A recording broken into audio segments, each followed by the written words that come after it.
This is the most expensive dollar in American history.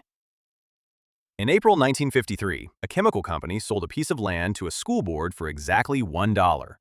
The deed came with 17 lines of fine print.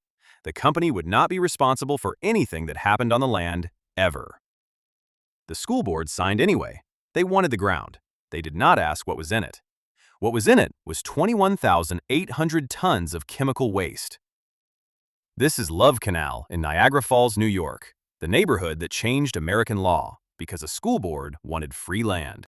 The name comes from a man called William Love, who started digging a canal here in the 1890s to power a dream city.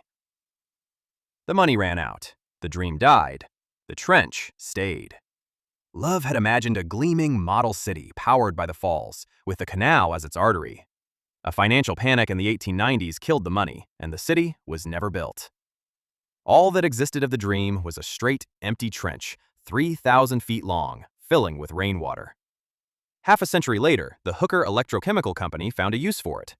From 1942 to 1952, it filled the old canal with drums of chemical byproducts, caustics, solvents, chlorinated hydrocarbons. 20 to 25 feet down, then a cap of earth on top.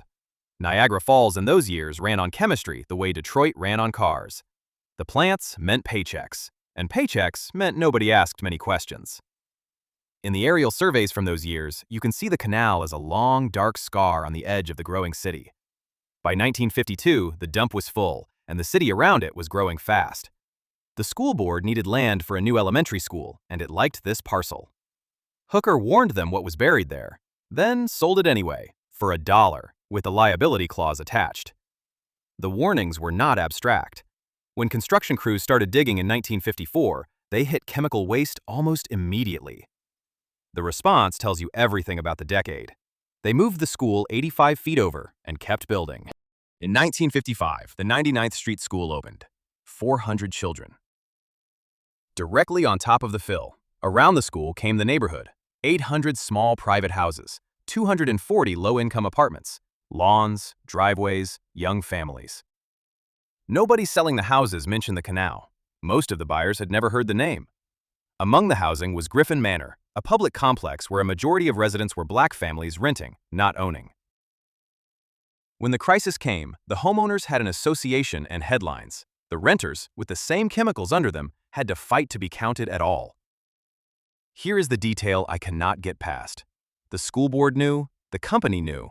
It was written down, in the deed, in 1953. And for 20 years, children did handstands on the grass above 21,800 tons of chemical waste, and the paper sat quietly in a filing cabinet. By the spring of 1978, the numbers stacked like this: 230 adults and 134 children living with backyards directly on the canal, 410 students at the school on top of it, 2,618 people within 4 blocks. There were signs, if you knew how to read them. Kids came home with chemical burns after playing in certain puddles. Strange smells rose from the ground after every rain. Rocks that popped and sparked when thrown. The neighborhood kids called them fire rocks. Nobody told them it was phosphorus. In the mid-70s, 2 wet winters raised the water table, and the ground gave the secret back. Black, oily fluid began seeping into basements along 97th and 99th Streets. Sump pumps pulled up chemicals with the groundwater. The trigger was weather.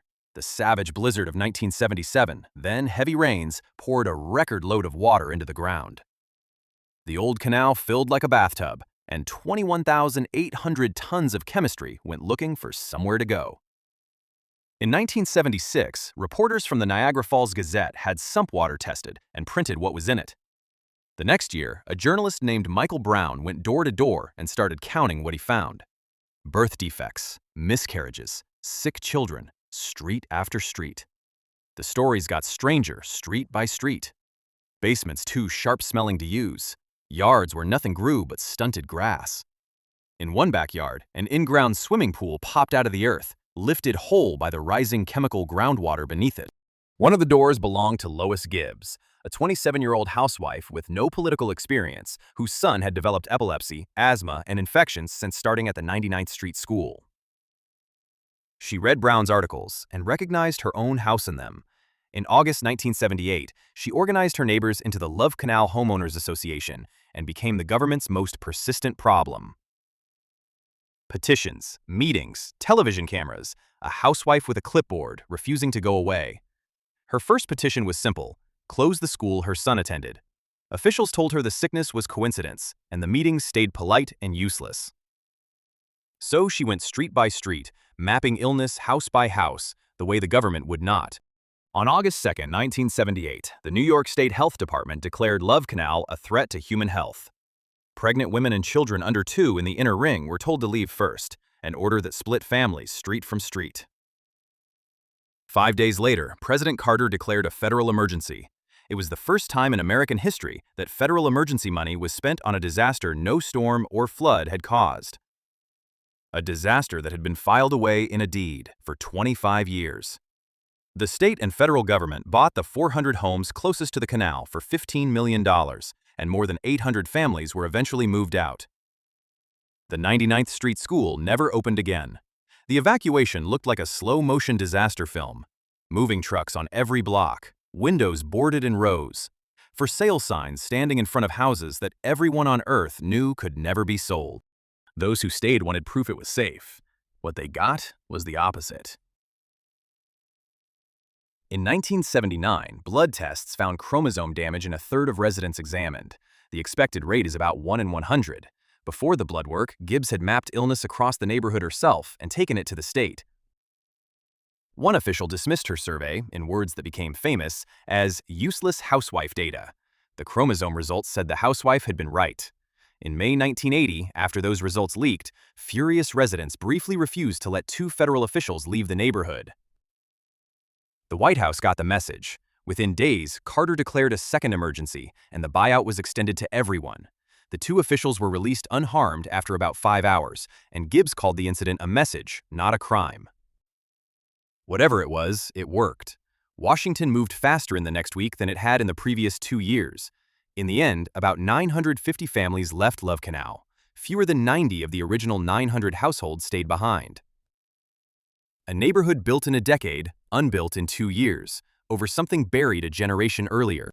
And then Love Canal did something no other neighborhood has done. It wrote a law. Gibbs never went back to private life. She moved to Washington and spent the next 40 years teaching other poison neighborhoods how to fight. The press took to calling her the mother of the Superfund. In December 1980, Congress passed the Comprehensive Environmental Response, Compensation, and Liability Act. Everyone calls it the Superfund. Its principle fits on one line: the polluter pays. Its first great test case was the ground it was written for. The polluter did pay, eventually. In the 90s, Hooker's parent company was ruled negligent and paid $129 million to the federal government and $25 million more to New York. The cleanup itself took 21 years and about $400 million. The law outgrew its birthplace.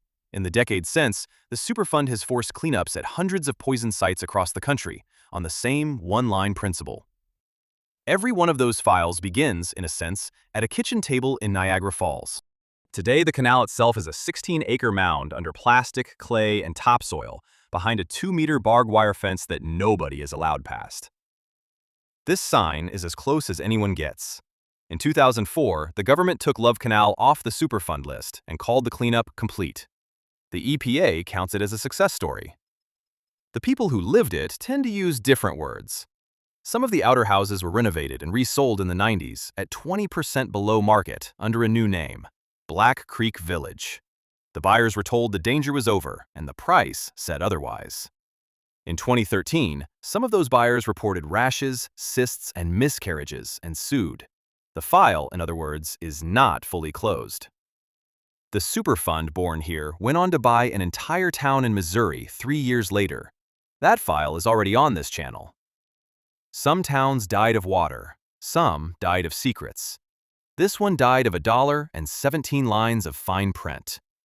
This is the 4th file in a series about places the government erased. The drowned towns, the atomic towns, and Times Beach are all on this channel. Paper trail is a small operation. If this file was worth your time, subscribing genuinely helps us open the next one. The file stays open.